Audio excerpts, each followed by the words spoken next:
welcome to the Overflow Podcast. This week, we're talking scandals, we're talking new trailers, and we're continuing our series on Fruits of the Spirit with a very, very, very cool song that we discovered this week. So we're so glad that you're here. As you guys know, my name is Joaquin. And I'm Jay. And as I said earlier, this is the Overflow Podcast. This is outcry.com. So, what up, Jay? What's good, son? What you know? I know many things that I know should. Nothing. And even more things that I shouldn't. Aw, man. For reals.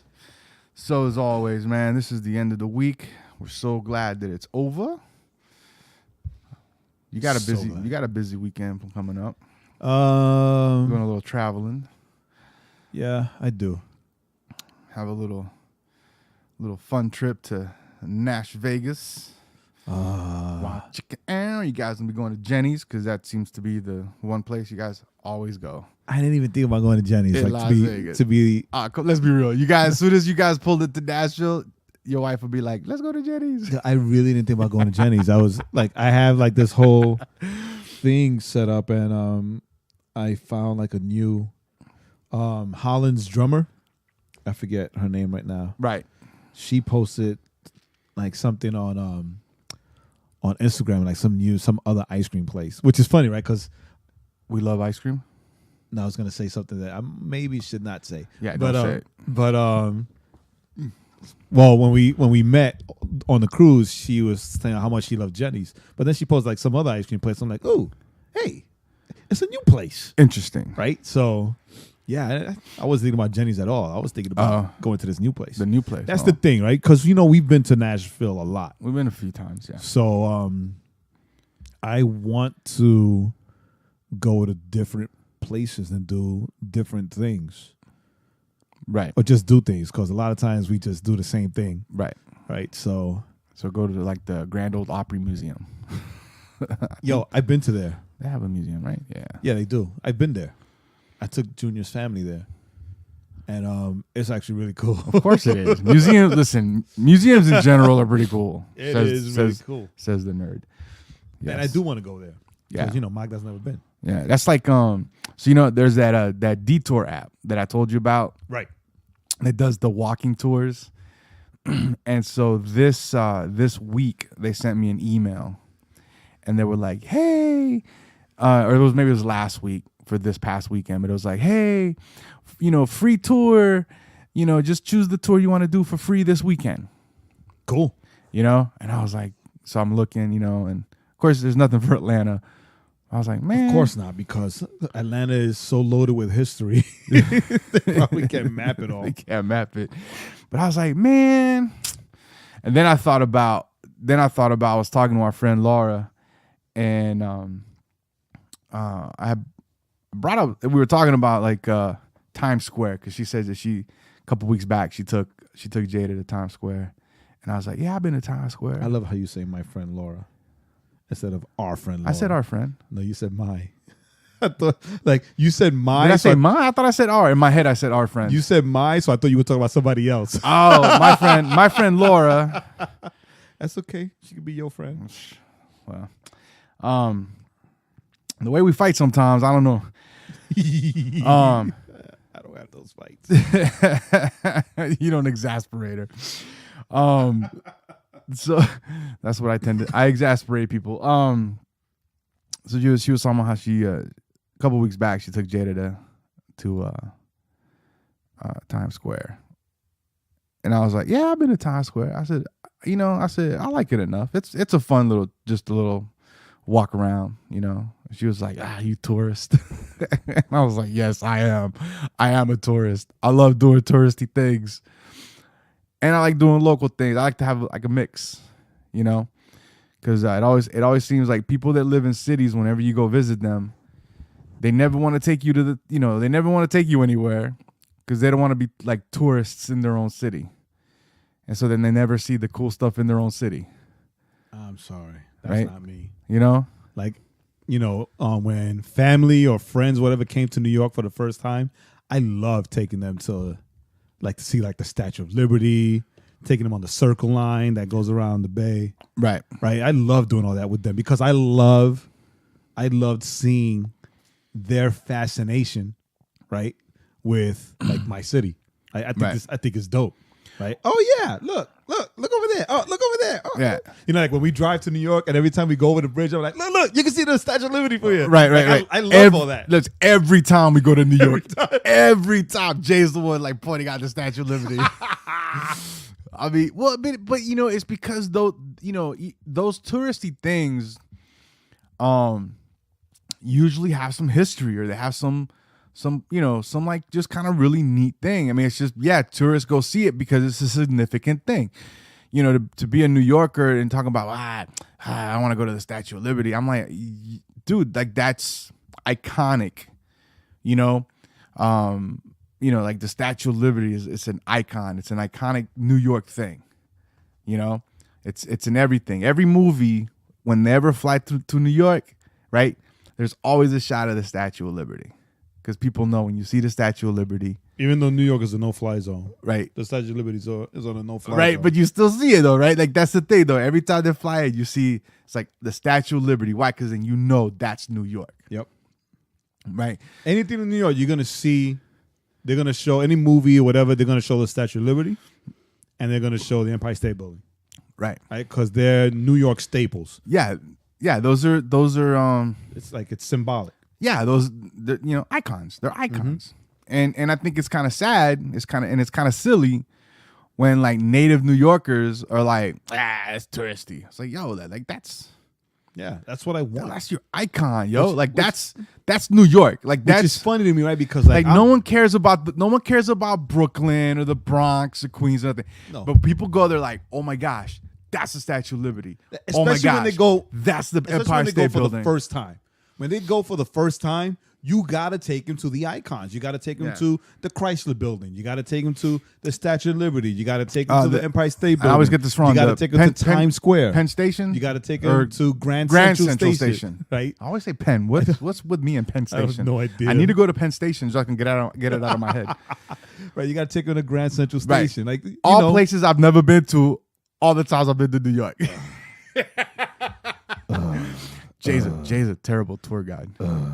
No, every time we go to New York, no, that's not true. We're usually going for some reason. Yeah, we go to work. So we always end up in Times Square because that's like the easiest place to go. You can get food. There's a lot of interesting, weird people to look at. Exactly. I mean, it's just like, and it's always like at like 2 or 3 in the morning. 2 or 3 in the morning. Yeah. You get to like take a picture with the cops. You get to see the weirdos in the costumes. Like the last time we went to the donut plant. Yeah, you get to listen to the Hebrew Israelites. I mean, it's just it's a great time. It really is. Right. So it really is. We have to go to New York to either give ourselves a day where we do nothing. Right. Or we do nothing but like I've been to Central Park. At least I've been to there. That's pretty whatever. But shut up. Did you go to the castle? I did not. Okay, see, so whatever. I went through some. Did you go to Cinderella's fountain? I don't think. No, I did. You see, so yo, I'm sorry, your ex sucks. Yeah. Anyway, right. So we have to go up there and then like have a day. Why you gotta bring up those? Why you gotta stir up those feelings, man? I'm just saying though. Why you gotta stir up those feelings, Laura? I know you listen to this. I'm gonna send. Laura doesn't listen to this. I'm gonna send Joaquin to you so that you can take him to do all the touristy stuff. She doesn't do the touristy stuff. She's gonna do the touristy stuff because I'm asking her as her brother nicely. I guess you're gonna ask her tomorrow to listen to the podcast so she can hear your message.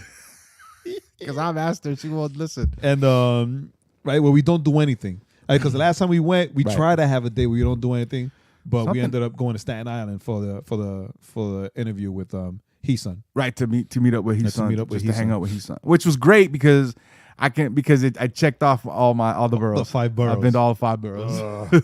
But right, so see what I want to do. We need a day where we just do the touristy stuff. Or what I would love to do is go to New York and do like a couple of those New York tours on that app, those walking tours. You know what? I would do those. You know where you got the one where you walk down Broadway and it takes you to different little like little places, whatever. And then, you know, I mean, there's like a couple of them. I think there's like 4 or 5 tours. And I would be, to me, right? To me, more than all the other stuff, it'd be like, all right, get off the train. Okay, let's put our headphone in. Let's hit start on the audio tour. And let's go explore. I would do those. Explore the city, right? I'm not even fronting. I would do those. You know, because that's how you find out about just that stuff that, you know, that I think that's one of those things where even if you've been living in the city, like you grew up in the city. Because that's the thing. Like you don't want to be those people who are right now in New York City regretting the fact that they took the Twin Towers for granted and they never visited. Right. Because, you know, the Twin Towers, they'll always be there. Right. Right. And now they're gone. Right. Right. And I know a lot of people. Right. Who live in New York their whole lives never been to the Twin Towers. There's probably a lot of places that people have never been to just because they're like, oh, you know, I'm not a tourist. It's like, I love being a tourist. It's like me right now. I got to go to the Hyde Museum. I love the Hyde Museum. Because... Oh, here in Atlanta? Here in Atlanta, because I haven't really done like... Yeah. We went to the Natural History Museum we went to Fernbank, remember? Fernbank. Yeah, that's right. When Charlie was here. Man, that was fun. Yeah, there's stuff here in Atlanta that... Right, I've been to the Coca-Cola, the old one and the new one. I love going to the Coke Museum, though. Yo, I love going to the Coke Museum. I think it's time to go back. I love Coke Museum. I just, you know, my birthday, I went to the aquarium. Yeah, you went to the aquarium. It was cool. And I've never been. And I think I'm going to be going now. Go on your birthday because it's free. Yeah, well, my birthday's not till July. Well, but no. The Ed Homes are like they passes. They like whatever. I don't know if they're season passes, but right. Let's say they're season passes for the sake of understanding. Right. So they invited us to go, and we were able to get it for free.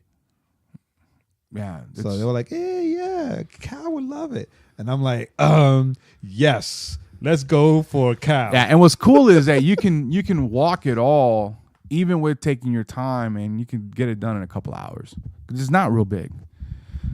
You know, like square feet wise. I mean, it's like square feet wise. It's not real big. You can just go through it all, and so yeah, there's a lot of cool stuff. There's the diorama. I don't know. I think that's still around. The diorama was really cool. The diorama is that still around? The diorama? I think so. Or did they take it apart? I think they took it apart and moved it. Yeah, I think they moved it. But the diorama was pretty cool. Even the Atlanta Zoo, I remember going way back in the day. It was fun. I mean, it's a zoo. Yeah, I went to zoo. The zoo. All zoos are fun, as far as I'm concerned. I went to the zoo. I've been to we took Cal to the zoo to see. Yeah. I mean, to see the pandas. thing is not. Oh, there's that I can never remember the name of the cemetery in Atlanta. I've never been, but I've heard it's like really neat to go walk through it, and because it's where like the lady Margaret Mitchell, the Civil War cemetery. Well, no, it's not just the Civil War. It's not a Civil War cemetery.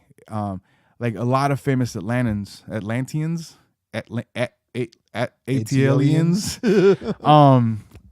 buried there. Like the lady that rode Gone with the Wind, she's buried there. Okay. You know, a lot of kind of like famous Atlanta people are married there, and it's supposed to be beautiful, right? Because when I was doing the photography stuff, like that was like one of the places they were like, "Yo, it's a great place to walk and take photos and whatnot." Oakwood Cemetery, something like that. So yeah, so there's a lot of neato stuff to do. It's just we're so dumb, right? We don't take advantage of that stuff. And then that's the thing, right? Because I've been here 15 years, right? And a lot of those years were hellish. Well, the thing is, it's. But I've never, right? I can't say, oh well, all this stuff is in New York. All this stuff is in New York and not here. If I don't know what's here, because I've never taken the time. Because Atlanta has some really nice museums. Atlanta, that's the thing. That's the thing that I think Atlanta is it's a bit underrated sometimes. People don't give it its due. Right. There's a lot of history here in Atlanta. Right. Yeah. And there's a lot of neat stuff, but you gotta find it. I think that's the problem. You just can't jump on a train and just walk out and go up 3 blocks and it's there. Exactly. You gotta find it. You gotta look for it.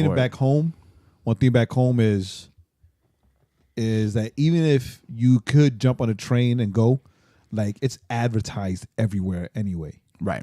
Right. So it's not like you have to like Google or you got to like search or find out by some miracle. Like it's advertised everywhere. You go to the bus, on the bus stop, hey, New York this month, right? You go to the train, and the advertisements on the train is like I told you, like the Bryant Park's summer movie series, right, that they do every year. Like they'll give you the list of the movies showing, like, you know, so it's like things to do and places to go in New York is advertised all over the place in New York. Right. Billboards. Well, like, you know, stuff. and you know, that's what we got. You know what? That's what we should just look up City Pass, see everything they have listed as City Pass, and go visit because there's a lot of stuff there.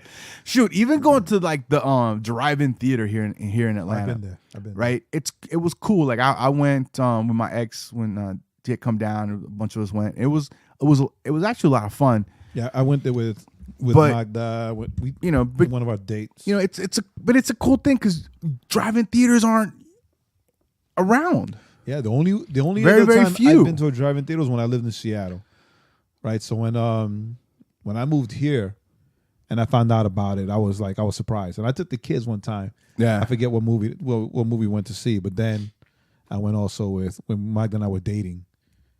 Yeah, I mean it's like $7 or $8, and you get 2 movies. And it's 2 movies. And you get to sit in the comfort of your car. And because you drive it in, you can bring your own. You know, you can just bring a cooler with your own snacks and drinks and food. That's what I'm talking about. Yeah. But yeah, man. So that's the thing. That's the thing is that, you know, I think it's just sad that we don't take advantage of our city. Matter of fact, I was just thinking, like I have a list somewhere, where it's like the 10 best drives in Georgia. You know, where you can go and drive and, you know, through the mountains, and especially now that it's turning into fall, you know, now that we're in kind of that fall weather with the leaves and everything. And it's just like, why don't I explore my state? Like even that, because we're in a great spot where we live. Yes, we are. You know, we're an hour from the mountains. We're 30 minutes from the city. I drive by Kennesaw Mountain going home. And like you see like the trees already in their transform. Well, that's what I'm saying. Like even driving further north, you know, up into the mountains. Oh yeah, like last week when I went up to Jasper. Oh, excuse me. I don't know. Did I send you those pictures? No. And I went up to Jasper, and you could see like the changing leaves on the trees, but then also the mountains were so high up that you see like the clouds were still on top. Right. It's gorgeous. Yeah, so we gotta. Yeah, the only thing, my only problem with that stuff is it's fun to do it with someone or someone's.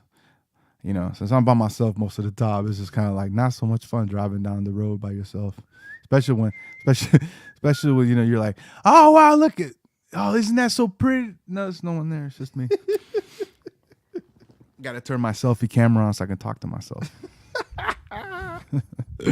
I'm sad now. No. All that to say is that we're taking applications. We're taking applications, yo, for people who are interested in being Joaquin's girlfriend. Yes. No, I'm not even gonna insert that joke there. Yeah, we are taking applications. Just go to thisisoutcry.com. Send them. Jay will review them. Quality control. Yep. Jay will review them. Crazy control, actually. Yeah, and present them to me as he sees fit. So not quality control, crazy control. So yeah. So anyway, so now as always, I got the urge to go to New York because I want to go do a walking tour. But it's starting to get cold. So I guess we'll see you in the spring. Save that for the spring. Save that for the spring. Oh man. But so anyway. Now we're gonna get into the show. That was our opening. That was in the news. In the news. What's going on in the news? What's going on in the news, Mr. Newsman? What's the scandal? Right. The biggest scandal that we have right now is Weinstein movies or Weinstein whatever. No, it's the guy. Yeah, I know, but it's the company. The company is called Wine because they were Miramax, and then they went off and the Weinsteins. Yeah, but it's the one brother. One brother, Harvey Weinstein. Harvey Weinstein. I know you've all heard the name. It's all over the place, but now it's coming to the light. Let's say, right, to keep it Christian. It's coming to the light as of last week. A plethora, because we have people that listen to us that make fun of the vocabulary that we use. Do they really? Yeah. a plethora of Because we're simple, women or because actresses. or we try to use big words. No, because we use big words and they have to look it them up. Silly people, silly rabbits. Right? So we love you guys. So a plethora of actresses Yes. have come out.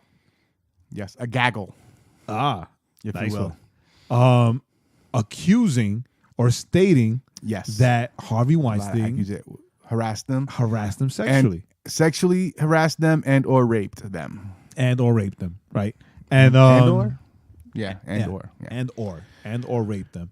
And right, and it's messed up. It's messed up. Like his brother had to fire him. It's so messed up. Right. I think it was yesterday that he went to, they had a board. The board actually met and he went and tried to save his job, and they were like, "Nah, dog. No, dude. So he resigned. You're out. So he resigned. Right. Yeah. So like especially with the rumor that his brother's the one that leaked it. That leaked all that information. Right.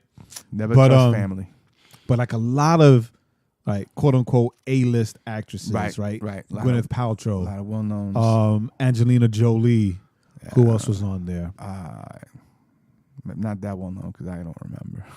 All right, I'm not gonna look at my phone. No, but it was a bunch of it doesn't matter. It was a lot of people. But it's not only actresses, right? There's a lot of non-actresses too. Right.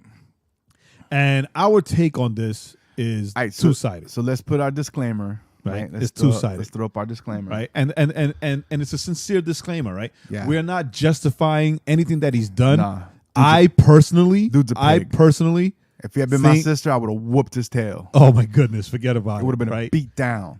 But I personally I'd be in jail right now. Hope that charges can be pressed against him. Whatever charges can be pressed, and he gets prosecuted to the full extent of the law. Extent of the law, right? And all the rumors of things that happen to rapists in prison, that's right, that they'll happen. He can make a prison because movie. It was an abuse of power. Yes, right? It was an abuse of power. Right? I'm Harvey Weinstein. I can get you an Oscar. Right. It was just an abuse literally. of power. He could literally say that, especially in the 90s, because they were literally winning Oscars, like almost every movie. Right. So and it's messed up. Like I mean, and I echo your sentiment. Right. If it was my sister, any female in my family, right, trying to get in and making a movie, and he would have done something like that. Oh, forget about it. I would have been in jail too. I would have called Jay, and then Jay would have called. I would have been like, Jay, we got to go. Get your brothers. It'd been like all 30 of us deep. And then the bad thing is that supposedly Gwyneth Paltrow says that it was when she first got into Hollywood, right? She was 22 years old, and she was dating Brad Pitt at the time. And her story goes that she told she got harassed by Harvey Weinstein. She told Brad, and Brad went in and like got in his face and threatened to beat him up or whatever. But see, I didn't hear that. But see, now you're gonna make me look for it. But this is the other side of this. Why was it not then brought out into the light? Correct. Or why if it see, I thought it was a different person, but regardless, when whoever it was that was dating Brad Pitt, when he went and confronted him, why did the dude not walk out with a busted nose? That's what I'm saying. That's a situation where you throw punches. I don't care. I don't care who you is. Which actually ends up walking us into kind of where let's see here. Right here. I was a kid, Gwyneth Paltrow. Right. When she was shooting the movie Emma. She refused his advances. Right. Confided in Brad Pitt, her boyfriend at the time. Mr. Pitt confronted Weinstein, and soon after, the producer warned her not to tell anyone else about his come on. I thought he was going to fire me, she said. Oh, Rosanna Arquette. Yes. Are you on the New York Times? Yeah. That's where I'm at. Yeah, you were reading what I was looking at in verbatim. Haha. Yeah, Rosanna Arquette. So you see, that's what I'm saying. Pitt confronted. Come on, dog. The confrontation should have been with a baseball supposedly, bat. something with But Ben Affleck. we don't advocate violence. Ben Affleck also confronted him or whatever. Like, this has been happening for years. Right? Okay, so here's the thing, right? Everybody knew. Right? Everybody knew. It seemed that everybody either knew or suspected, right? And so this is where I kind of get in. This is where Hollywood was not that big. This is where we kind of get into that soapbox area right here. This is where we're stepping into that soapbox, because this is where and me and Jay were talking about it earlier. This is where it's troubling, right? Because I get it. Him and his company were could make or break your career, right? They could put you, they could hire you, especially back in the 90s when they were winning, like I should say, they were winning Oscars left and right, and they could be like, hey, you want to get into this movie? You get into the this movie is we're looking at it as an Oscar winner. Exactly. We're looking at an Oscar flick. Weinstein movie. Like, you could become a discovery. You could be discovered in a movie, and because of that movie in that same year, win your first Oscar. Well, at that time, you could have been in any Harvey Weinstein produced movie, because they were all just making money left and right. But here's the thing. We all understand the dynamics of power, right? People might have power over us because of their position, because of their wealth, because of whatever. But however, when it's something this egregious that's been going on for years, nobody, like no one had the audacity to say anything. You were more worried about a career than you were about a person you cared about.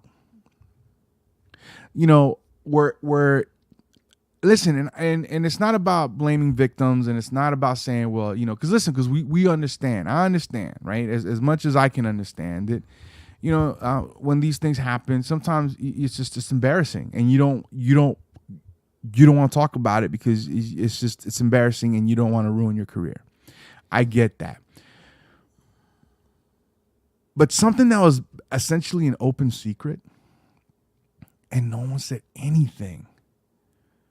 So this begs the question. What's more important in our lives? If we see something going on that is as heinous as this, what's more important? Is my job more important than exposing a dirtbag? Evil man. It's mind-boggling, especially, okay, and here's where I'm really about to step into my soapbox. Especially when Hollywood wants to lecture us about how, terrible sexual abuse is, and how, we shouldn't let people, and you can insert whoever you want. We shouldn't let blank people get away with committing these kind of sexual abuses and saying these horrible sexual things. And then this whole time, what do we know? That for years and years and years, you allowed a man to get away with sexually abusing people, sexually assaulting people, raping people, because you're afraid of your career. So you don't speak truth to power. Cálmate, conejo, cálmate, mijo, cálmate. Nah, man. No, this is disturbing to that level. Because you know what? Listen, man, I'm sick and tired of being lectured by people that allow this kind of stuff to happen. And let's to take it even further. The loudest lecturers are these Hollywood actors. Yes. Right, with all their videos and all their stuff. And, yes. all their nonsense. Yes. Meanwhile, they knew that this stuff was going predator on. Was there. And not just him. And because a lot of them are saying that there are others. It's not just him and it's others. Corey Feldman has come out and said he was molested by freaking pedophiles. Actually, him and him. And Corey. He said that they both were molested. Both the Coreys. Right. Now, those guys will go even further back into the 80s when me and Jay were kids. But still, like, the response to that was, "Oh, you're defaming an entire industry." Barbara Walters was like, "Oh, you're defaming." Look it up. It's on. You can look up the video on YouTube's. right? And then also we were just talking about her, the chick from the Pussycat Dolls. Yes, she was one. I can't remember her name. She was one of the singers. Yeah, after all this broke out, she comes out and says, "Well, in the music industry, it's just as bad." And she was like, I essentially, she was like, I had to leave. I got tired of essentially prostituting myself. And them telling us, well, if you want this or if you want that, you basically got to sleep with people. Like her handlers. That wasn't even the crazy thing, right? Because the Pussycat Dolls, that was a group that was formed, right? That was a group that was put together by a management company. And could you imagine the management company, the person running it is like, well, if you want certain things, then you're gonna have to sleep with certain people. Kaya Jones, right? And what's even crazier is that she's like, yeah, I got timelines. I got names. She says she has names. Yo, like she got names and timelines. And then on the other side, because like this whole Me Too campaign showed up, right? Right. Hashtag Me Too. Hashtag Me Too. So, and on the other side, because it's like it's in all things, because the Olympian, the gold medal gymnast, Michaela Maroney, the doctor, who said for years the doctor was like sexually abusing her. Right, and a bunch of other girls, and calling them treatments, right? And not only her, but a bunch of other girls, right? So, I mean, it's messed up that it's coming out now, and then because these actresses are coming out, that these people in these other industries, right, or these other places are also having like the courage, right, to speak up now, right? Correct. And it's messed up. What happened to them? We are in no way, shape, or form blaming the victims. No, but I'm blaming the people that weren't victims but that knew about it. Exactly. How about that? If you knew about it, why did you not do something about it before? Right? Because I mean, oh well, Brad Pitt is like the most recognized name and actor right now, right? Could he have lost it all if he would have accused him then and punched him in his face then, or would he have been lauded as a hero then? Right. But regardless, right? He didn't do anything. Nope. Gwyneth was not and then now we see that Gwyneth wasn't the only victim. Right. I mean, who knows, right?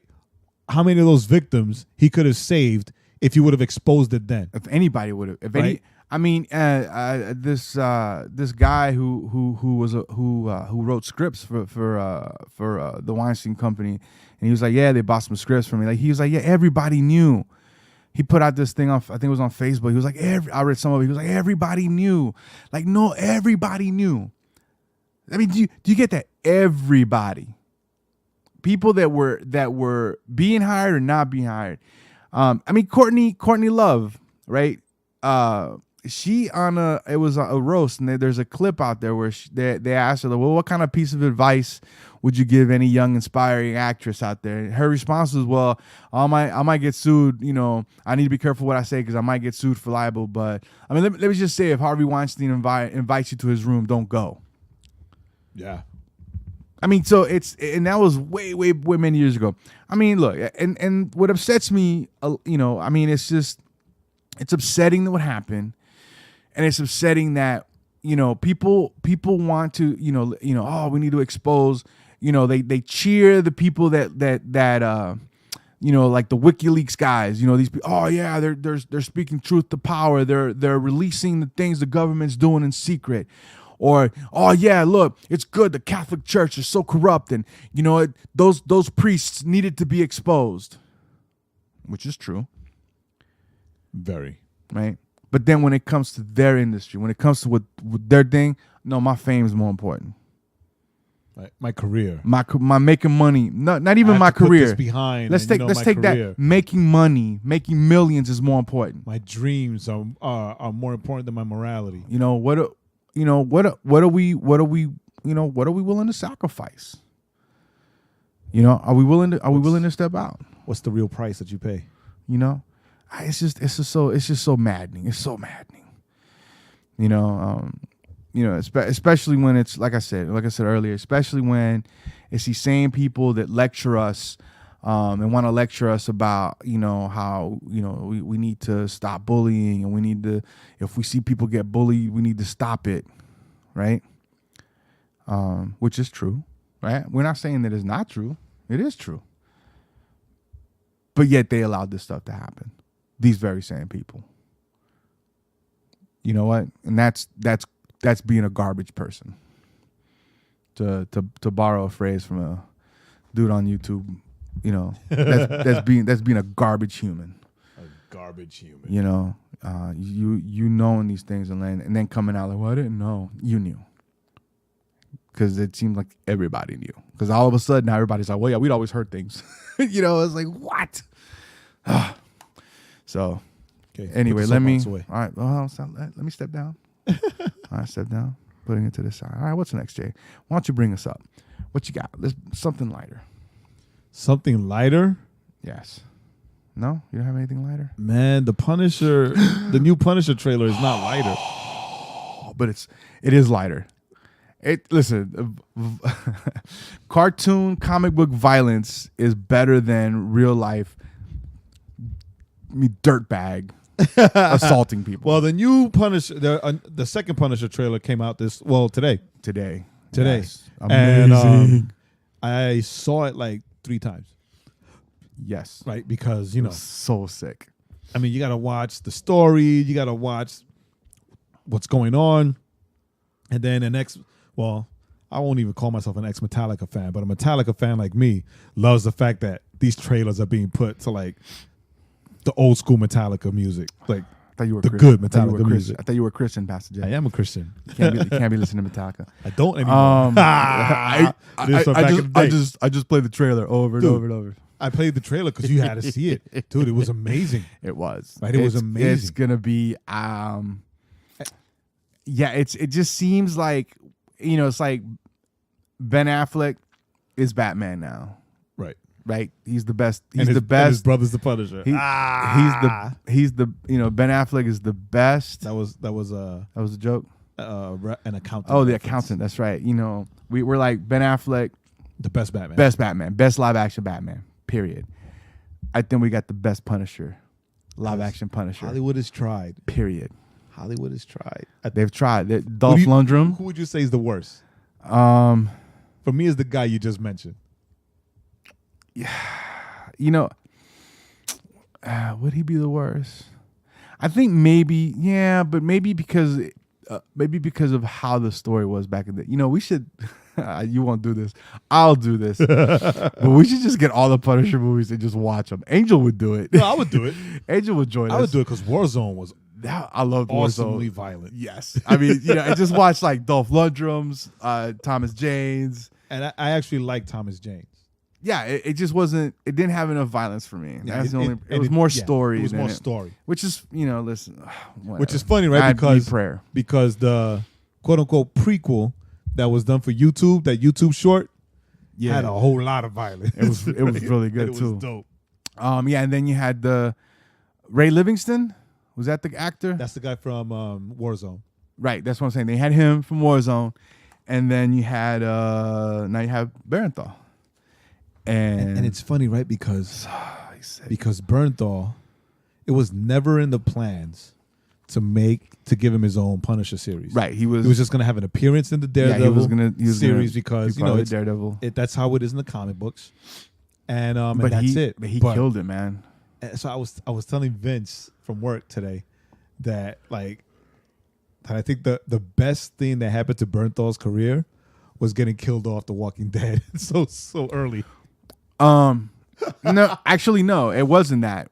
The best thing that happened to him was The Walking Dead because his character, he was scary good. His character in The Walking Dead was scary. Like, he was a dude that you were like, he's a good guy, but he's not. But he's like, but he's not really. Like, and then he really wants to kill his best friend. And then you saw him kind of after he abandoned his best friend in the house. Yeah, lose his mind and everything.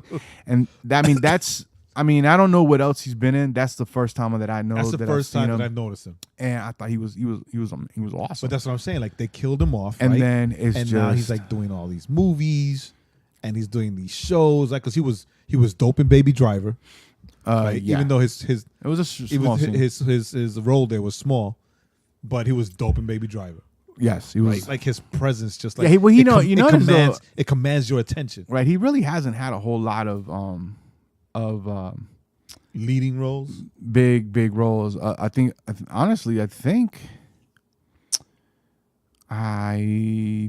think Punisher is really his then first. the Punisher, just like, he's got another movie coming out soon that looks and then really good. The twist in The Accountant. Oh man, Yeah, like that caught me. I was like, yeah, that was good. So I mean, yeah. So listen, if you're into the Marvel stuff, watch the Punisher. If you're like, oh, should I watch the Marvel Netflix series? Yes. You start with Daredevil season 1 and then just go all. My sister Raquel, I don't know if she finished Defenders or she was about to start Defenders, or she's halfway through them, but she watched them all and she was just like, these series, they're all. She was like, her favorite was Jessica Jones, which makes sense because she's a girl. But she loved Daredevil. She loves. She's crushing hard on Luke Cage.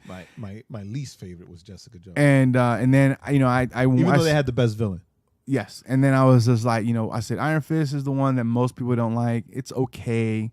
I said I didn't have a problem with it. I enjoyed it, and so she watched. She goes, "Oh yeah, it was okay. It wasn't bad. It wasn't bad." And then so she was about to get into the Defenders. I'm not sure if she finished yet or not, but she was loving. You got to get past episode 4. The Defenders. Yeah, it's the first 4 episodes is all set up. Yeah, yeah, exactly.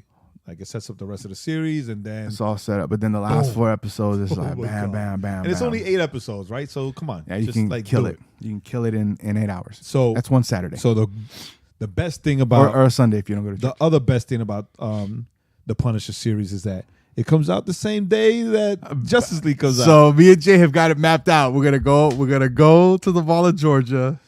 Mike Dad's gonna be upset with Jay by the time it's all said and done. We're gonna go to the mall. She already is. She already is. She already dropped it yesterday. Yeah, so we're gonna go to the Mall of Georgia. We're gonna catch probably the earliest showing we can. So we're just waiting for them to announce tickets go on sale. We're gonna watch the earliest show that we can get into.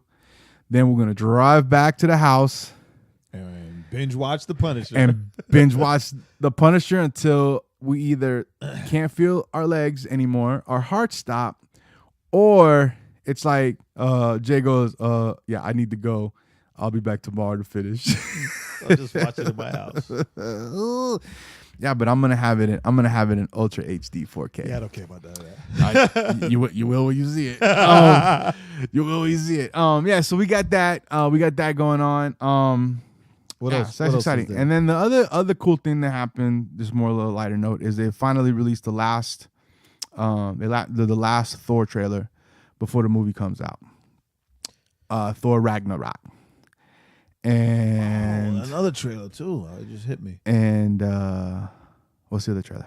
The New Mutants trailer. Yeah, I didn't understand that one. It scared me. So I'm a little. They're gonna do like I did read it's gonna be like a horror trilogy. Like a horror trilogy. So I'm kind of curious. So am I.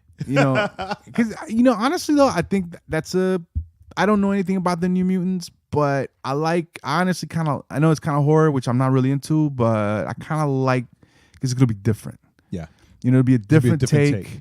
And I think that's what they need, and they need to do that. But like back in the 80s, 90s, when the artist Bill Sienkiewicz had he was the illustrator for the New Mutants. Right. It had like that dark turn because of and that's what because of magic. Yeah, that's what I had read, or that's what Angel, because Angel, and we know you're gonna listen to this.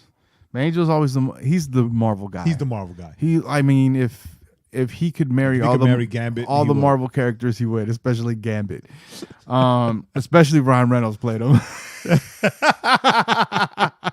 Well, for Angel, I heard today. He didn't like it though. He didn't like it. I read today that Gambit is going to start filming next month. Angel in New Orleans. Gambit's going to start. I'm surprised you haven't sent us any information on that, Angel. Angel was like, what is this? He didn't like it. He didn't like the trailer. He didn't like the trailer? Nah. I like it because it has all the originals. It's got Magic. It's got Cannonball. It's got Sunspot. It's got Wolfsbane. Arya. The girl, Maisie Williams. And who else does it have? And it has. Didn't it have the Speedster? No Speedster. Didn't I see him? I thought I saw him. Speedster. I thought I saw I'm that trying to remember character her in the name. movie. There's no speedster in the mutants. Like that ever stops them from doing whatever they want to do. Danny Moonstar, the Native American chick. I swear I saw the kid that plays the fast kid from the X-Men movies. No, he's not in there. I swear I saw him. He's not in there. The older brother from Stranger Things is in it as Cannonball. I've never seen Stranger Things. I'm surprised. You should see it Yeah, I know. I just before the second season comes out. I just haven't. I know. It's really good. It's really good. Oh, okay. It must be this guy here. He kind of looks like him. Cannonball. The Charlie Heaton kid. This guy right here. I don't know what character Cannonball. he is. He kind of looked like the speedster to me. Yeah, Cannonball. That's the guy that plays Cannonball. But it's a different direction. I'll probably watch it because I love and comic book movies. So. And going back to Thor looks like he's finally gonna get like a good movie. Yeah, like so right now it's sitting on it was at 100. I think it's sitting like at a 96 or something. But some of the headlines have been funniest Marvel movie. Thor is finally this best of the Thor movies, which was not a high bar. It's not like exactly. But and so even the trailers have been like funny. Like the trailers have been like funny. the last one that we just saw. We were watching. Yeah, Gotham. where he was like try to activate the machine. He's like strongest Avenger. No, David Banner. Yeah, accepted strongest Avenger. He's like, hey, wait, what? Or when he's like the name of your the team, the Revengers. Revengers. The Revengers. Right, and it looks like Marvel finally through Hela have found like a really scary villain. Yes, I mean, because just that scene where she crushes Mjolnir. Yeah. Oh. I mean, it's cool because they finally, as far as I'm concerned, I think we both agreed that Michael Keaton has been the best villain so far in all those Marvel movies. Right. And so it's nice to see that awesome villain, and now we have another awesome villain. Yeah, and she's so like comic, like the way they created her in the movie is like jumped right out of the comics. So she has a headdress. Yeah, and then Kate Blanchett is such an amazing actress. Yeah. Right. So she's pretty good. So like super excited. And I mean, and I think Thor comes out, and then the following weekend it's Justice League. I think that's how it's dope. How it's coming out. Yeah, so there's just, bunch of good movies. Just a heads up, I saw The Foreigner with Jackie Chan last week. Oh, did you? It was good. I liked it. That was dope. It was cool seeing Jackie like him fighting, but then him being an old man about it. Not like, like kung fu movies where there's like da, da, da, da, da, but here it was like da, da, oh my god, just he did it. He did really well, really good job. Well, he is old. And he's 60 something, dude, and he can still whoop our tails. Yes, he can. I don't know if you saw. There's this video clip of him where he does like a little demo, and he just goes. He takes the fake, no, I didn't see the that. foam knife. He goes. And he was like, "Holy cow!" Supposedly he was on Sway in the Morning too. I didn't see that. I didn't see that either. Yeah, I didn't watch it. But so The Foreigner. If you're a Jackie Chan fan, good movie. It was directed by It was directed by the guy that directed Casino Royale, the first of the James Bond reboots. Nice. It's got Pierce Bronson in it. Somebody was like, Pierce Bronson. I'm like, hey, Remington Steele. That's all I got to say. James Bond. Remington Steele. That's all I got to say. People don't know Remington Steele. These kids don't know they need to look it up. And then I also saw. And then Jin's got a track on the soundtrack. Oh, okay, cool. And then that's right, he does. And then I also saw the Thurgood Marshall movie. Marshall. Wait, I gotta say Thurgood Marshall, and he's the first black Supreme Court Justice. Yeah. The movie was good. It was a good flick. I liked it because I like historical type movies anyway, or as based on a true story type movies. But it was good. It had Josh Gad in it, right? So it was a good flick though. Chadwick Boseman, and that's how we segue into the new Black Panther trailer. Dun, dun, dun. Oh my goodness! The Black Panther is gonna be amazing. Marvel trailer to date. Oh man, sickest Marvel trailer. I mean, that movie's gonna be bananas, yo. Yo, sickest. I mean, That movie's gonna be like, bananas. I can't say anything else except that movie's sickest gonna be trailer bananas. to date. Yeah, It'll like be on the website tomorrow. Black Panther. I think I saw this somewhere. I can't remember where I saw it, but it was like, if you take Iron Man and Batman, Iron Man plus Batman equals Black Panther, right? Because he's got like the amazing suit, right? Super wealthy, he's super smart, so it's like, if you take those two characters, you get the Black Panther. Yo, everything that I saw in that trailer left me like, wow. Yeah, that's like, definitely one I'm not. I'm out. So this is how this is gonna break down, because I got this movie pass thing where I can, it's like $9.99 a month. I can watch a movie a day.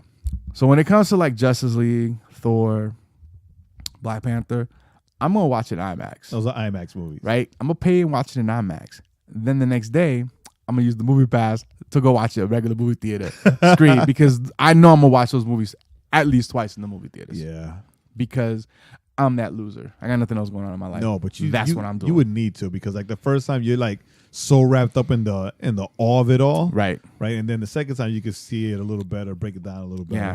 So we're super excited. Just a couple of next, Black Panther's next month, or not next month, next year. I think it's in February. Yeah. So we got Thor, Justice League coming. There's a couple of other good movies coming out that aren't necessarily comic book movies, but there's some good stuff coming down. Well, this is the Overflow podcast, and we really cover comic book stuff mostly. But I'm gonna, but as I go see other movies, I'm gonna start mentioning them, because there's some good stuff to go out there. Baby Driver, if you haven't seen it, it's too late to see it in the theaters, unless you have a dollar theater near you. They're probably showing it there, but rent it. Vudu, iTunes, Redbox, Google, Redbox, whatever. Rent it and watch it. Awesome movie. If you like Hot Fuzz, Shaun of the Dead, Bar at the End of the World. If you like good movies, right? And if you like those, good music. It was so musically driven. And the reason I say that is because the director of those three movies is the guy that directed this movie. Yeah, it's a dope movie. So check it out. Here in Atlanta. What? All right, so we got that. Speaking of music. So speaking of music, why don't you talk about, you're the one that discovered this while I get ready. How did I discover it? I'm trying to remember. Because so I was on Spotify, right, and I was listening to, Spotify has that weekly discover playlist that they do for you, right, based on your listening habits. Correct. So I, lazy, so I just I always get a weird mix of like Spanish, like salsa, like non-Christian stuff, and Christian stuff. It's so weird. It's so weird. Yeah, that's what we listen to, right? So I'm like da da da da da. I get some Christian stuff. I get some Christian hip hop. Some worship. Yeah, I always get a weird mix, yeah. And then since I listen to a lot of salsa, as everybody knows, they'll throw some Spanish worship. Yeah. Right? So I'm like, all right, that's cool. But it's cool because we don't really listen to Spanish music unless salsa. Unless it's salsa. Right? So or Justin Bieber's doing a remix. So anyway, in that, a Spanish song came on, and I used to write songs, so lyrics always jump out at me first, and I'm like, yo, who is this? This song is dope. And when I go to look, it's freaking Danny Gokey, right? And it's not Danny Gokey covering a song, or it's not somebody singing a Danny Gokey song in Spanish. It's Danny Gokey singing his own song in Spanish. He's singing it in Spanish. Right. And I gotta be honest, man, I wasn't mad about it.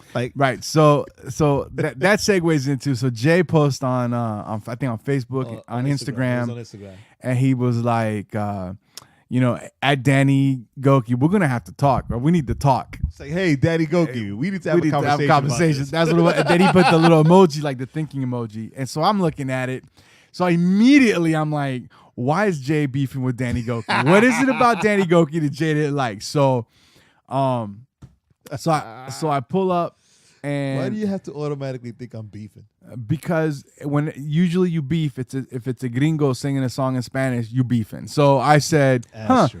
So I pulled it up, and I found the song, but I found it in just the regular pop version. And I listen to it. I'm like, oh, this is pretty good. Then I go, wait, remix, salsa remix. So I play that, and I'm like, yo, I'm really liking this. So I sent it to our little texting group, and I'm like, oh, like I'm really liking this, you know. What's your beef? So Jay is like, that's the song. I really liked it. I'm like, really? I thought you were just beefing with the dude. No, I'm trying to get his attention so we could get him on the podcast. Like he could tell us about, because now you just learned that it's not that he did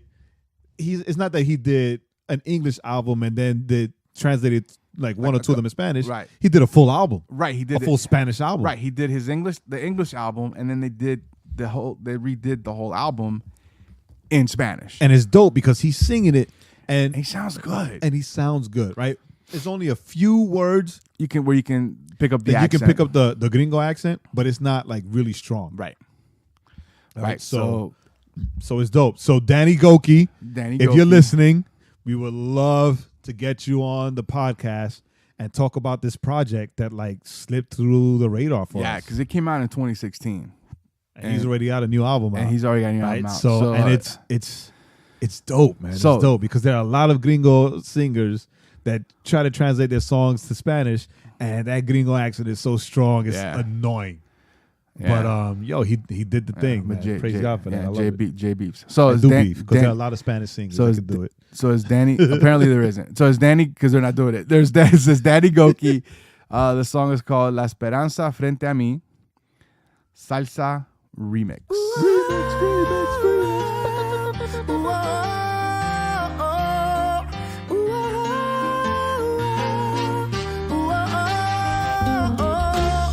He pasado por lluvia y pensé que no habría fin. La tormenta de dolor se enfrenta hacia mí. La oscuridad ha estado, pero en mi corazón no importa la tempestad. Voy a estar bien. Hay esperanza frente a mí y la luz aún la veo. Tu mano me sostendrá, aun cuando no creo. Caído estoy, me levantaré. Mis mejores días están frente a mí y después de sufrir hay esperanza frente a mí.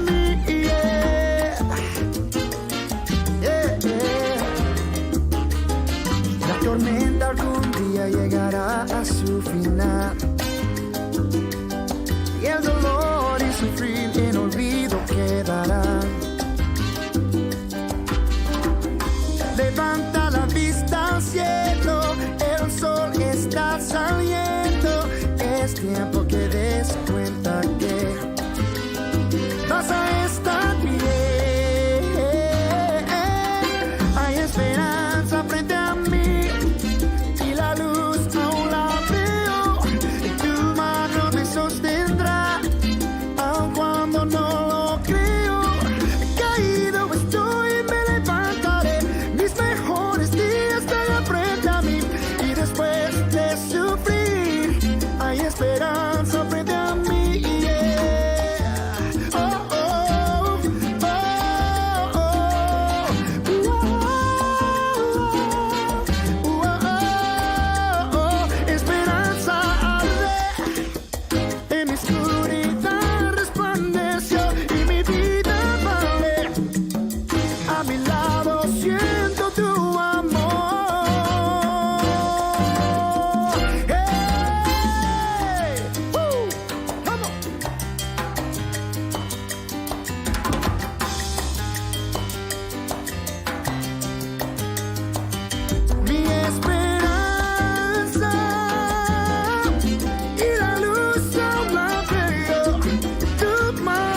So there it is. That was Danny Gokey with La Esperanza Frente a Mí. Remix. Salsa Remix. Salsa dura. Salsa dura. Salsa romántica. No, it's not Mega. La Overflow. La Overflow. Overflow. La Overflow. Anyway, yo, that was dope though. I really like it. So, yeah, even if Jay likes it, you're good, because Jay is like mad critical about it, especially when some like with salsa. So, especially when it's salsa. Jay was feeling it, so you know it's a good song, even if you don't understand it. And just check out his other stuff, even if you don't understand, but he does have stuff in English. And he's actually really dope. I like especially with salsa. Very I'll be lenient with sound. like pop music or with whatever, but when it comes to salsa, I don't mess with salsa. Jay does not mess. He's like, no, that is not correcto. And nobody's screaming cultural appropriation on this show. Check that out. Nope. I don't even know what that word means. I just had to throw that out there. I don't even know what cultural or appropriation are or is. So now, Jay, Pastor Jay, what we got going on today? What are we talking about? So we're still on the Fruits of the Spirit trip, right? Word. And I just realized something. So today, yes, we're going to speak on the fruit of kindness. Ooh, right? Which we skipped last week. Well, we accidentally skipped it. Yeah, no, we didn't accidentally skip it. We had a lot that we wanted to share. And the funny thing about, like, we've covered all these fruits like love, joy, peace, right? And faithfulness. That's what it is. We switched. Yeah, we switched. Right? And like Joaquin and I thought that the hardest one for us to discuss would be self-control. But then we realized that right, that kindness, it's not that it's hard to speak on, but biblical kindness, right? Learning what biblical kindness is, because it's biblical kindness is more than just please and thank you, right?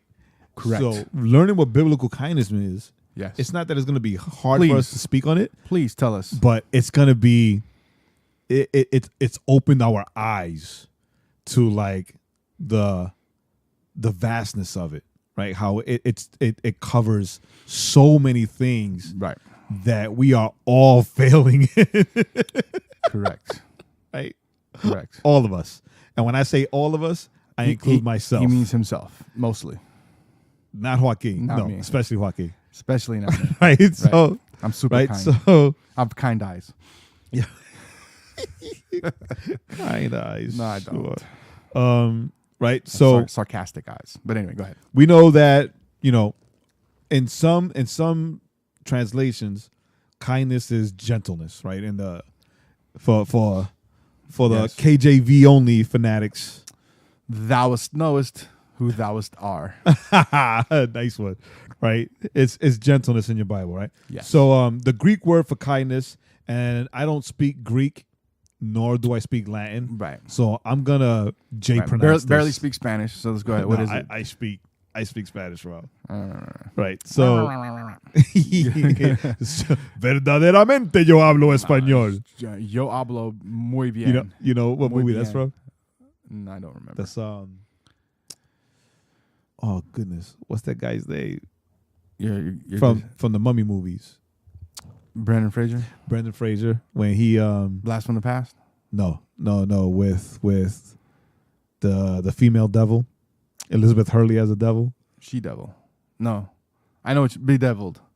Bedeviled. Yes. Right, when he's like, I want to be rich and powerful, and she turned him into like a drug czar. Yes. Right? Like a soap opera Spanish. He was like, estoy hablando español. Verdaderamente estoy hablando español. Yeah. All right, get back on track. But anyway, Jay. Get back on track, Pastor Jay. I'm sorry, listeners. Bedazzled.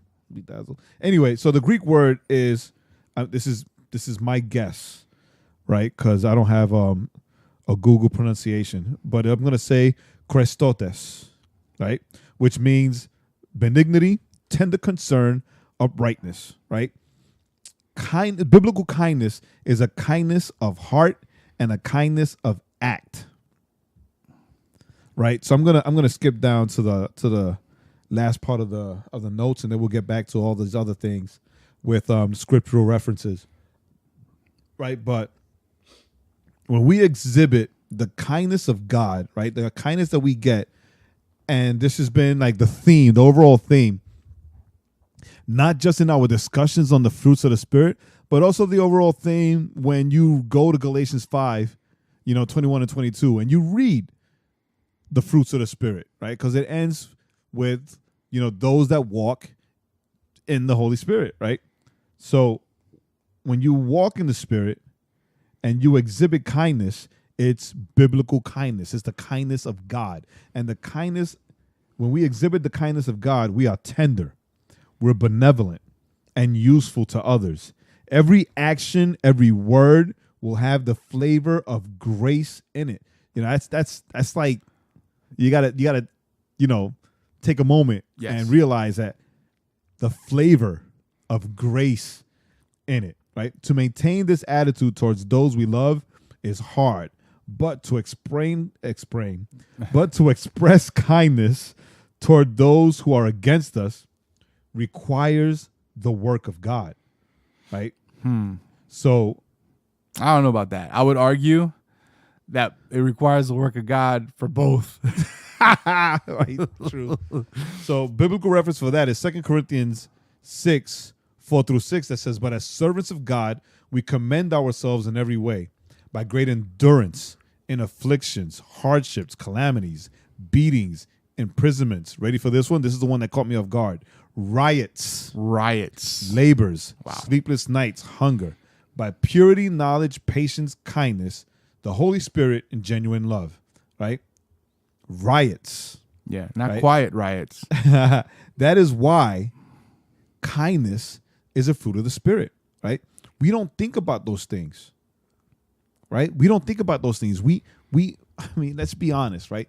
A lot of us think that showing the fruit of kindness or the fruit of gentleness means like not smacking somebody upside the head when we really want to because they really deserve it. Yeah, buying somebody a sandwich. Right? Or like taking the time to pray for another Christian. Ooh, correct. And only another Christian, right? Just them. And even then. Right? So even then, right? So, in the tumultuous time that we're living in right now, right, with all of the riots and all of the social justice and all of the things, like Joaquin and I have been having, discussions off the air, yeah, right, where we just like unpack things ourselves, and we know and we've seen like a lot of Christians who put their race or their beliefs outside of the Bible, like their beliefs on like justice and injustice and things like that, where they put that before their Christianity. Correct. Right? They put their minorityness, just made up that word, before their Christianity. Correct. Right? And according to this, if we go and we walk hand in hand with the Holy Spirit to show the characteristics of God, which are expressed in each separate fruit, but together make up the fullness of God, dang, that's good, right? Then if we walk in kindness, right, then our Christianity, our faith, our hand in hand with the Holy Spirit should come before everything else that we identify or we characterize ourselves with, right? Correct. Not saying that those things don't matter, right? Not saying, well, I'm a Christian now, so, the injustice that's going on in Puerto Rico right now with them still suffering doesn't matter because it's only God and only Christ. No, because even as Christians, we're called, we're led to call out injustice whenever we see it. Right. But we do it from the perspective and the viewpoint of a Christian first, and not in anger, not like righteously indignant for those that want to call that nonsense. But you wouldn't even be righteously indignant. There's no righteousness at all in it. But, do it. Be angry. Be upset about it. want to do something about it, but through the Holy Spirit and through the fruit of kindness / gentleness. Especially kindness towards those that maybe you don't agree with or don't agree with you or maybe see things differently. Because I think that ultimately, I mean, really, that's the problem, the biggest problem we're seeing today in and out the church, where just because people are on different sides of a political aisle, theological aisle, then it's like, well, because you don't agree with me, then I don't have to be kind to you. So I'm going to be ugly. I'm going to say nasty things, and I'm going to, we always joke about, with Facebook, I'm going to unfriend you because you say things that I don't like. And it's like, I always tell my sisters, you don't have to engage it, right? Correct. There's a lot of stuff on Facebook. Well, not a lot, like 99.9%. I just scroll right through it. I don't even engage it. Well, why? Right? Because I know I'm going to get ugly. Mm-hmm. Right? Because especially if I can't win the argument, I'm just going to get ugly. But, that's the thing, and I think it's funny because I think that, I think really, we really need the Holy Spirit in a way. And let's see if you track with this, but what you just read about, needing the Holy Spirit to be kind to others, not just family, but I think families where we really need the power of the Holy Spirit, probably more so than with those that oppose us. Because it's easy, in a way, it's easy to love our enemy when we know, well, you're just flat out my enemy. But also when you're not going to deal with them. Right, and you're not necessarily dealing with them every day. Life. But when it's family, whether it's faith family or blood family, it's hard to be kind to them because you know them, right? Right. And we have our grievances with them, if we have grievances with them, or we disagree with them. But we know who they are and internally. We know who they are, and so then it's harder to be kind. I believe it. And listen, I might be speaking out my butt because, obviously I'm not married, but it seems like it's harder to be kind to your spouse. It's harder to be kind to your brother or sister. It's harder to be kind to aunts or uncles because we know them, because we've seen the knuckleheaded things they've done. And so we view them not through kindness, but we view them through whatever our view of how we think they should have or should have not handled whatever situations. And really that's to me anyway, that's really where we show others the power of God and how we treat our family.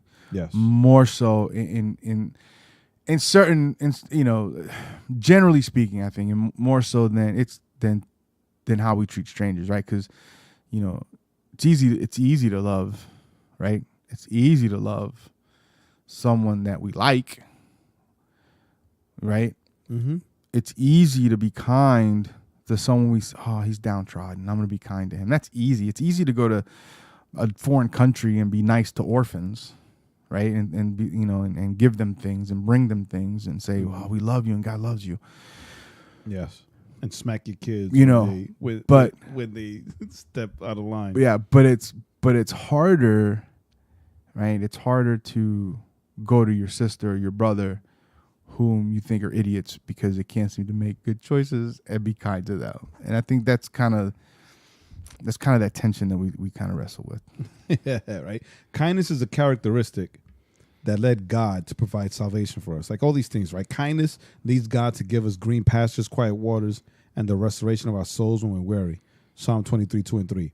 It is God's tender care that makes him want to gather us under his wings to protect us and keep us close to him. Psalm 17:8, 36:7, 61:4. Right? God expressed kindness when he provided for Elijah and the widow of Zarephath through a drought. And he showed even more kindness later when he raised the widow's only son from the dead, right? You can find that story in 1 Kings. Right, when Sarah exiled Hagar and Ishmael, God gave them kindness in the form of water and hope. Genesis 21. On multiple occasions, kindness induced Jesus to stop what he was doing and help others in need. Read the Gospels, right? Because it's like I could give you, John, Mark, whatever. Just read all 4 Gospels. Right. You can find the examples in Matthew, Mark, Luke, and John. Right. And kindness leads the good shepherd to rescue us when we stray. Luke 15. In kindness, he gathers the lambs in his arms and carries them close to his heart. He gently leads those that have young. Isaiah 40:11. Right. So, like, that's the thing, right? And those are the examples for us to, at the same time, those are also the examples for us to mimic. Right. To mimic and also see, right? Because, Scripture says that we love Christ because he first loved us, right? But, or we love others because, Jesus first loved us. Or the commandment, to love one another as I've loved you. By this, they'll know that you're my disciples, right? So all these things that we're supposed to mimic Christ on, right? And kindness is one of those things. But kindness, it's hard. Like you said, it's hard to show kindness. Yeah, I'll agree, especially the family. But like just in general, right? Just in general, it's difficult to come out with a kind word before coming out with like a defensive word. Right. Right. And the deal is this, right? When you allow yourself to be led and governed by the Holy Spirit so that the fruits of the Spirit can manifest inside you, this will provide growth and maturity in your faith where because you're manifesting these fruit, the things that once bothered you or the things that once pushed you over the edge of the shortness of people, or in Jay speak, the stupidity of people, right? They won't bother you anymore. Right? Because the more we become like Christ, the more we see people as Christ sees them. Right. And the more we have kindness and the more we have mercy and the more we have patience and all these different things. Like the more we walk with the Holy Spirit and the deeper that we get into the deeper we allow the Holy Spirit to get into us and like run our lives and run our thoughts and just become one with the Holy Spirit, then these things become second nature to us because these things are the nature of God. Right. Right. It kind of changes the dynamic of, we've always said this. A lot of people have always said, I've said, God said to love, right? Love my neighbor. He didn't say I have to like them. Yeah. I used to say, right. I love you, but I'm never going to invite you to my house. Right. But if you think about it, that's not showing kindness. Not at all. Right. So it's like we got to change kind of that thinking, is that God called me to love you, stop, and be kind to you, stop. Not, well, I'm going to love you and be kind to you, but I don't have to like you. I mean, like extrapolate that. Do you want Jesus to say that to you? Can you imagine? Is that what you want? You want to hear Jesus go, you know what, Jay? Jesus, I'm playing the part of Jesus. Yeah, Jay, I love you, but man, I don't like you. Right? You'd be like, Jesus, and then that hurts. Thing, right? if that hurts my feelings, Jesus. If a person says that to us, well, I don't need you to like me. I don't need you to like me. But if God tells you that, ouch. You love me, but Jesus you don't like me? It's like, it's like being with someone, having a girlfriend or boyfriend saying, yeah, I love you so much. I don't like you though. I just don't like you. Man, you would be crushed. I don't like you though. Listen, I'm speaking it as a step away. I'm speaking it as a hypothetical, and I'm crushed. So it's that kindness is what like we've said from the beginning. As all these fruits, right? They all build on each other. You can't say you can't love, right? But then say, well, I don't like. I won't be kind, because saying you don't like somebody is not being kind. So we need a shift, right? We need to have a shift in how we think of that. Maybe even in how we think about, we always like to say, well, just because I'm a Christian doesn't mean I'm gonna let you take advantage of me. Yeah. Right? Well, no, maybe I'm a Christian and I'm gonna be kind to you. Wise, right? You have to be wise. Always right? be wise. But it was withholding kindness, right? Is that what we need to do? But like showing wisdom or using wisdom, right? It's a hard thing, right? It's a hard thing because right, you can show wisdom and be wise about things, right? But are you doing it for the right reasons, right? Are you not showing kindness, right? Because you really are being taken advantage of, or are you being defensive and saying, well, I'm not going to let you take advantage of me because I'm not a sucker. And because of that, you're not showing kindness, right? Because, there are a lot of times that we do the latter, right? Thinking that it's okay, that it's covered. Right. I mean, and really, if we think about it, I guess if we really wanted to go down that rabbit hole, it's like, how many times have we taken advantage of God and he still shows us kindness? Or how many times we take his love, and his grace and mercy for granted, and he still gives those things. So maybe there is something to being kind to people that even when we get to the point where you're just like, man, I really feel like you're taking advantage of me. Like when the disciples asked Jesus, how many times should I forgive my brother? Right. Like, yeah, and they're waiting for him to get. The law says 7 times. Yeah, so at the 8th is like, yo, we're done. You're dead to me. You're dead to me. Right. So I think that So I mean, those are hard questions, right? Those are hard things to think about because we are taught a lot of times, right? We are taught that you don't let people take advantage of you. Don't be so nice, right? Don't be so kind that people take advantage of you. That's that's just something, especially it's funny because I growing up in the country.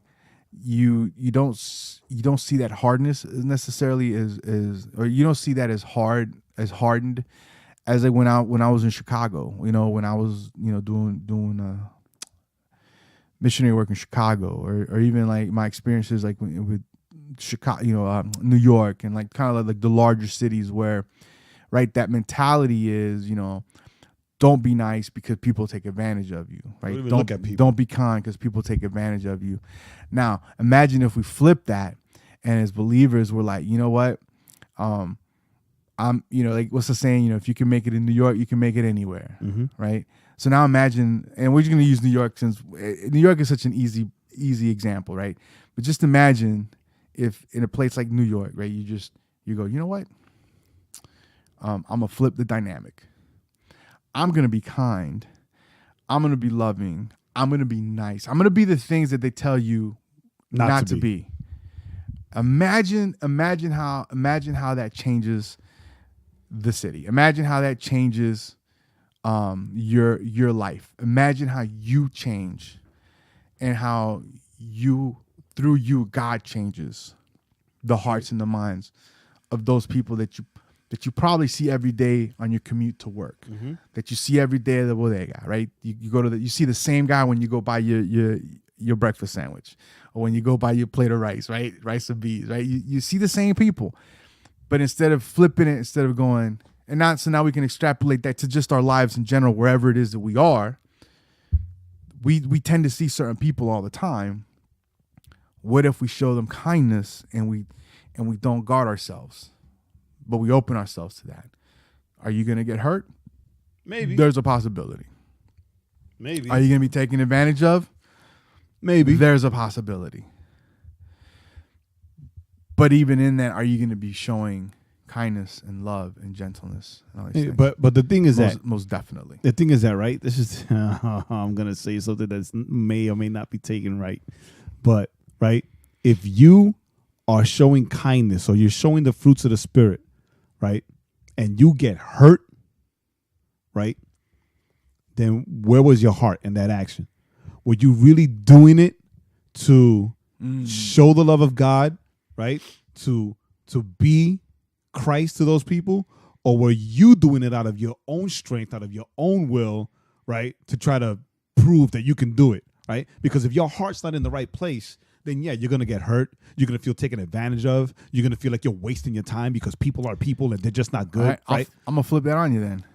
Flip it. What if you do all that, right? You know what? You can still feel hurt, right? You can still feel like, like he rejected my love. Because I wonder who probably feels some hurt whenever we reject their love. Yeah. But you got to keep, you got to keep pressing on, right? The difference is, right? The difference is, I got hurt. Do I stop, or I got hurt and I keep going? Right? If Jesus is our example, if God is our example, are you kidding me? Are you kidding me? Like, we freaking hurt God's feelings all the time. All the time. Right? All the time. I mean, if we want to be honest with ourselves, right? I mean, we do things that God's probably like, oh, that hurts my feelings. I don't know if that's how he says it, but he's like, oh, that hurts my feelings. Like he's like face palming. Oh like, man, again, I blessed you, and then you do that stupid thing again. Oh, so I'm just gonna stop. No, he doesn't do that. Right? So that's how so if he's our example, then you know what? That's the thing. When you open your heart, and that's the thing, right? When you open your heart to someone else, to show them that kindness and love and gentleness and awesome, there's always the chance that your feelings might get hurt. They might yell at you. No one likes to get yelled at. And yeah, your feelings might get hurt. But then it's okay, so the next day the next day I step out again. Right? And I show kindness, and I show these things to others, to the same person. To the same people. Yeah. Right? Because we're called to do that. That's our mandate. That's our challenge. Paul teaches that we walk by faith and not by sight. Like, you and think if Paul, it's by faith? Like, you don't think Paul's feelings? I mean, Paul, like, you don't think his feelings got hurt at times? Right? Hey, you gotta leave, dog. No, forget it. No, Shoot. no. Hey, we're gonna throw rocks at you. When he gets beat up, stoned, kicked out of the city, knocked unconscious, left for dead, and when he finally wakes up, like, he dusts himself off, probably, shakes off the dizziness a little bit, and then walks right back into the city to keep spreading the gospel, right? So, the thing is that, and I go back to this verse a lot. I go back to this verse a lot because it's very important that we realize what this verse is telling us to do, because it helps us do what we're supposed to do as believers, right? But Romans 12:2 says that we will be transformed by the renewal of our minds, right? And yes, that talks about repentance. But in that repentance, the renewal of our minds is that we no longer go into things or think about things or, look at people or think of people or circumstances or situations the way we did before we come into the knowledge and acceptance of Christ. Right. Right. So we, scriptures say, and I'm trying to remember where, that we put on Christ. Right. We clothe ourselves with Christ. Right. So if we do that, then and we allow the transformation and the renewal of our minds to take fruit, right, for lack of a better term, to take fruit, then we walk and we give ourselves over to the Holy Spirit, and we show our growth and our maturation through allowing the characteristics, so the fruits of the Spirit, to be grown through us so they can be seen through us, and like all good fruit, accepted from us to feed the souls and the lives of those that are hungry for good fruit. Correct. And boom. That's it. Good fruit, whether it's family or strangers. It's like and this is just a very poor example, but when I was one of the times I was up in New York when I was visiting an ex, we went to Yankee Stadium, right? We went to saw a Yankees game. And it was funny because I went to go get a drink and I was gone. And when I came back, she was like, oh, what took you so long, right? Because it was like I just walked up the steps. I should have been back. I was like, oh, I started talking to this older lady behind the counter who was selling me the drink, and we were just talking and about her life. And, I was like, oh, it was my first, I'm visiting New York and blah, blah, blah. So we just had this really just cool conversation. Dope. And she was like, what? And she talked to you? Because why? Because the mentality was, well, you don't talk to people, right? And I'm like, she talked to me, like that's been my experience, right? Because that's who I am, right? That's part of who I am. I talk to people and people respond. Yes, right. Agreed. But it's because of, and I'm not saying it's because it's all those fruit that's coming out of me. My personality is I'm a friendly person. So I can go to New York and I can talk to people and people will look at me weird as I'm talking to them, but they'll talk back to me and I'll have conversations with people. And it's always like so weird because it's like, well, people aren't supposed to talk to you. So now imagine now if it's that, but it's all just the fruits of the spirit being born out of you. Yes. Right. So take my little tiny example of just because of my personality, but extrapolate that more powerfully with the fruits of the spirit coming out. Then you can go into any place and you can talk to anybody and show anybody kindness. Even in those places where they say it's hard. Nah, man, don't want to talk to you. You don't talk to people here. An act of kindness is like a light in darkness. Yeah, it's like, it's like fresh water in the desert. Because everyone expects us to be hard everywhere. Right? Everywhere we go, everyone expects everyone else to kind of have like some hardness to them. Right? You can't trust people. But kindness is like that. Yes, like light in the dark, like water in the desert. So that's it. I'm done. I have nothing else to say. I shared my story. Amen. So anything else, Jay, to close us out? So why don't you close us out, Jay? No, I was done already. And then Jay is done. You shared that anecdote. So that's me. All right, guys. So listen, we're glad that you hung out with us again today. Don't forget, this is outcry.com. If you're in the Atlanta area, keep an ear out for Legacy Nights as we're begin the process of trying to find the place, and hopefully we'll be able to announce the jump off date. Hopefully, I'm hoping for just right at the beginning of the new year, starting the new year off, so am I. Worshiping the Lord. Hallelujah. Medea's Boo Boo 2 is coming out this Friday. If you like Medea movies, my mom does. And we just want to give a shout out to our friends out there who listen, Angel and J-Lo and Tired But Wired.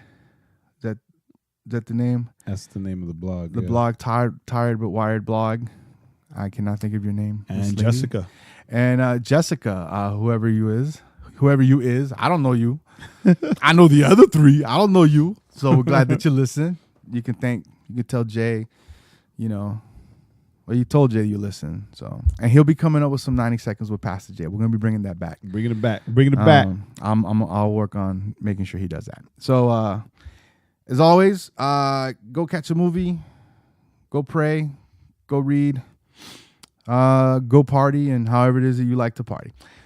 We will talk to you. We will talk to you next week. Love you guys. I'm Joaquin. Still Jay. And this is the Overflow Podcast. Peace. Thanks for listening. Remember to head on over to thisisoutcry.com for more content. And don't forget to subscribe to the podcast on iTunes, Google Play, SoundCloud, or Stitcher.